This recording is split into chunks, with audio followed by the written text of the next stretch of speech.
Broadway ਤੁਹਾਡੇ ਵਿਦੇਸ਼ ਜਾਣ ਦੇ ਸੁਪਨਿਆਂ ਨੂੰ ਦੇਵੇਗਾ ਹਕੀਕਤ ਦੀ ਉਡਾਨ। नमस्कार दोस्तों, मैं अमरजीत ब्रॉडवे इमिग्रेशन सर्विसेज से लगातार कोशिश इस चैनल के जरिए कनाडा स्टडी वीज़ा को लेके हर लेटेस्ट इंपॉर्टेंट अपडेट आपसे शेयर करते रहें।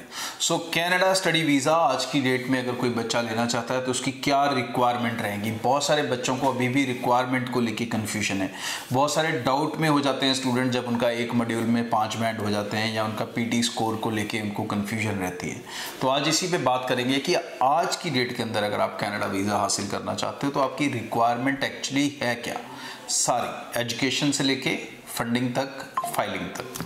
तो सबसे पहले नोट कर लो कि कम से कम जो क्वालिफिकेशन चाहिए वो 10+2 चाहिए। गैप कितना चल सकता है? 4 से 5 साल तक का भी गैप चल सकता है। परसेंटेज कितनी हो? देखो, अगर वीज़ा की सक्सेस रेट की नज़र से देखें तो 60% तो मिनिमम मेंटेन करके चलने चाहिए अगर आप चाहते हो कि हर कोई कॉलेज आपको एक्सेप्ट कर ले। बट अगर 50-60% से कम है तो फिर सेलेक्टेड इंस्टीट्यूट के हिसाब से चलना पड़ेगा। सेम अगर आप ग्रेजुएट हो, अबव 60% हो तो सारे इंस्टीट्यूट से एक्सेप्ट करेंगे। 60% से कम हो फिर अगेन सेलेक्टेड इंस्टीट्यूट्स में एडमिशन होगी। अब इसके बाद सेकंड रिक्वायरमेंट आ जाती है आइल्स, पीटी, इसके स्कोर की। तो 3 एग्जाम आज की डेट में एसडीएस में एक्सेप्टेड है, आइल्स, पीटी एंड टॉइफल। तो आइल्स का जो स्कोर चाहिए, एम्बेसी को जो चाहिए दोस्तों वो 6 ओवरऑल चाहिए। ईच में आपका क्या स्कोर है उनको बिल्कुल फर्क नहीं करता और ना ही ये आपके वीज़ा के ऊपर कोई इम्पैक्ट डालता है। लेकिन कॉलेज में जब एडमिशन की बात आती है तब ईच का स्कोर मैटर करता है। बहुत सारे कॉलेजेस अभी भी 6 ईच पे ही लगे हुए हैं। कुछ कॉलेजेस ने 6 ओवरऑल 1 मॉड्यूल 5.5 लेना शुरू कर दिया है। कुछ कॉलेजेस ने 6 ओवरऑल 5.5 2 में लेना शुरू कर दिया है। फिर प्राइवेट कॉलेज आ जाते हैं जहां पर आप 3 में भी जा सकते हो, एक मॉड्यूल में 5 के साथ भी जा सकते हो, मतलब ऑप्शंस हैं। और जो ग्रेजुएट स्टूडेंट्स हैं उनको ज़्यादातर इंस्टीट्यूट जो स्कोर मांगते हैं वो 6.5 ओवरऑल विद 6 ईच मांगते हैं। अब इसमें भी कुछ इंस्टीट्यूट्स हैं जो उनको एक मॉड्यूल 5.5 2 मॉड्यूल 5.5 पे एडमिशन पीजी डिप्लोमा में दे देते हैं। अब बात आती है कैसे कॉलेजेस, कैसे इंस्टीट्यूट्स लेने चाहिए।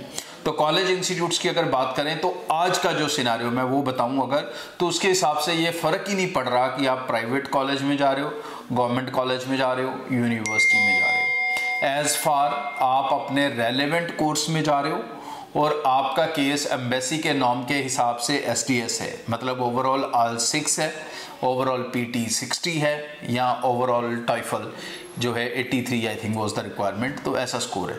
तो इसके हिसाब से अगर आपकी स्कोरिंग पूरी है तो आपका वीज़ा नहीं रुक रहा है। ये चीज़ें आप ध्यान रखें।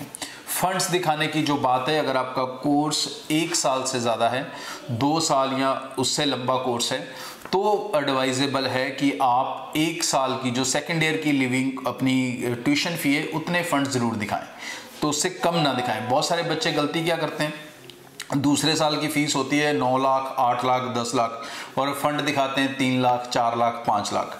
भाई कम ना दिखाओ, उसकी जगह ना दिखाओ, लेकिन दिखाने हैं तो कम से कम इतने दिखाओ कि वो आपकी सेकेंड ईयर की ट्यूशन फी को रिकवर करते हो, सेफ रखते हो। सो फंड्स 8 से 10 लाख मैं हमेशा सजेस्ट करूँगा।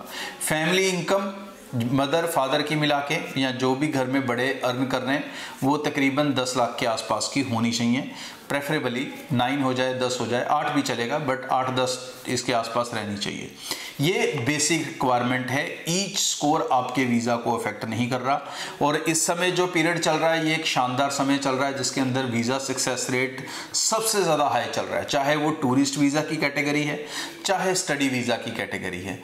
Result is like 99% almost. Private government college भी जैसे मैंने कहा कि ये मैटर नहीं कर रहे हैं आपके वीज़ा डिसीजन मेकिंग में। So do not delay your application, अपनी एप्लीकेशंस को जल्दी से जल्दी लॉन्च करें। ब्रॉडवे के साथ अगर आप अपना केस चलाते हैं तो आपको सारे पैसे देने हैं वीज़ा लगने के बाद। सो आगे शुरू होने वाला है अब 2024, क्योंकि 2023 की एडमिशन्स का जो सिलसिला है वो ऑलमोस्ट ख़त्म हो चुका है।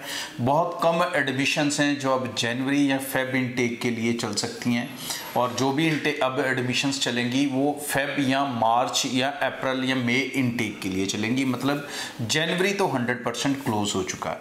अब इसके बीच में एक ऑप्शन आपके लिए है, अगर आप स्पाउस जाना चाहते हैं, विदाउट आइलेट्स जाना चाहते हैं और आपकी डिग्री इंग्लिश मीडियम में है, तो अभी भी बीपीपी यूनिवर्सिटीज़ अपनी एप्लीकेशंस ले रही है।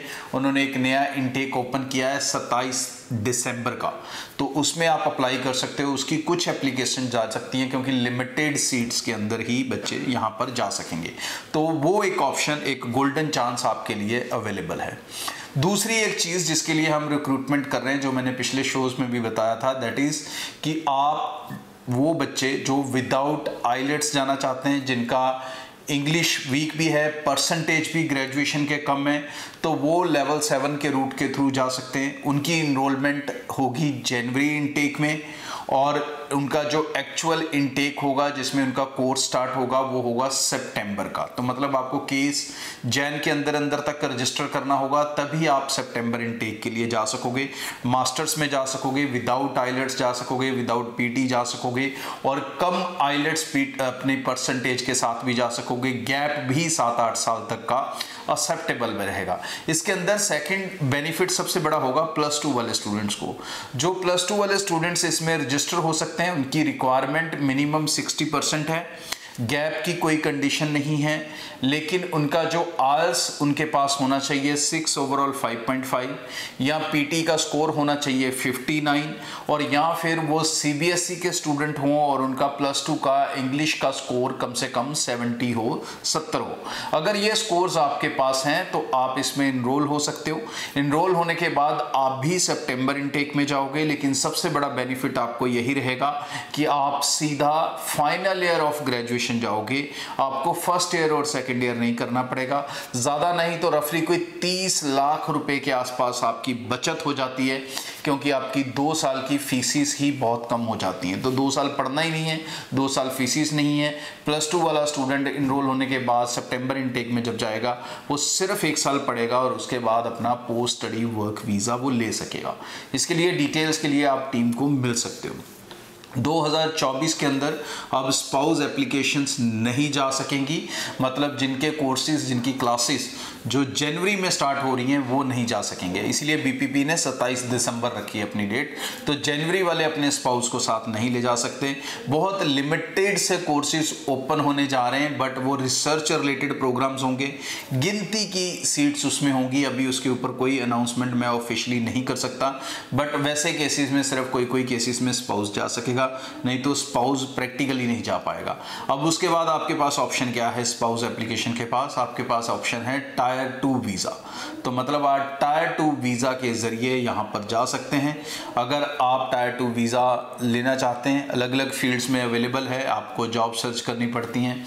इसके अंदर केयर वर्क के अंदर है, कंस्ट्रक्शन के अंदर है, जो +2 वाले हैं वो भी जा सकते हैं, और इसी तरह से हॉस्पिटैलिटी के सेक्टर में भी है। अलग अलग सेक्टर्स के अंदर आप जा सकते हो, लेकिन आपके पास या तो डिग्री इंग्लिश मीडियम में होनी चाहिए, ग्रेजुएशन होनी चाहिए, और या फिर आपके पास होना चाहिए UKVI IELTS और पीटी का स्कोर। UKVI IELTS का 5 बैंड और पीटी का 43 ईच। अगर ये स्कोर्स हैं तो 2024 आपके लिए है। आप निश्चिंत और बेफिक्र होकर टायर 2 वीज़ा और स्टडी वीज़ा हासिल कर सकते हैं। स्पाउस आप टायर 2 पे जा सकेंगे निश्चिंत और बेफिक्र होकर। ब्रॉडवे टीम को कांटेक्ट कर सकते हैं फॉर और भी डिटेल्स अगर आप जानना चाहते हैं, और इस चैनल के साथ जुड़े रहें for latest important updates. Thank you. Broadway ਤੁਹਾਡੇ ਵਿਦੇਸ਼ ਜਾਣ ਦੇ ਸੁਪਨਿਆਂ ਨੂੰ ਦੇਵੇਗਾ ਹਕੀਕਤ ਦੀ ਉਡਾਨ।